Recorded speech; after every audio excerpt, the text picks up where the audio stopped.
Չի դադարում իսրայելական քարոզչամեքենան հայտարարել, թե առանց Միացյալ Նահանգների աջակցության էլ Թել Ավիվը մոտորերս կարող է հարձակվել Իրանի վրա։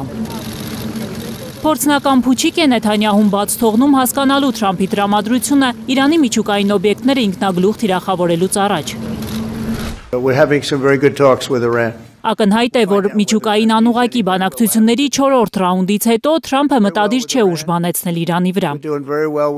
Լրագրողների հետ շփվելիս նա առնվազն 3 անգամ ասել է, որ լավ բանակցություններ են ընթանում Իրանի հետ։ Նաև անկեղծացել, նախորդ շաբաթ Իսրայելի վարչապետ Բենյամին Նեթանյահուին զգուշացրել է, հիմա անթույլատրելի է Իրանի դեմ ռազմական որևէ գործողություն սկսելը։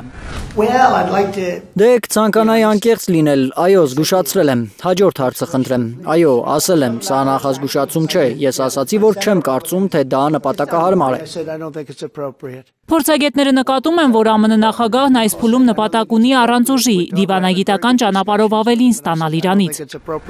Իր ելույթում նա կարծես ակնարկել է, որ երբ ուժեղ փաստաթուղթ ստորագրեն Իրանի հետ, հանգիստ մուտք կունենան Իրանի միջուկային պահեստներ ու լաբորատորիաներ։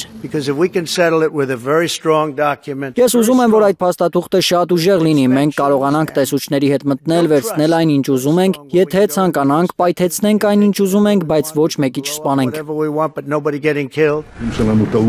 Նեթանյահուի վարչակազմը հայտարարել է, որ թույլ միջուկային համաձայնագիրը ավելի վտանգավոր է, քան դրա բացակայությունը։ Փորձագետները վստահ են, Իսրայելի վարչապետը հիմա ցանկանում է Իրանի վրա հարձակվել ոչ թե այսպես ասած Իրանի միջուկային զենք ստեղծելու պլանները ձախողելու, այլ սեփական կաշին փրկելու համար։ Հիմա, երբ հրեաները պատին են սեղմում Նեթանյահուին գերիների ու Պաղեստինի հարցով,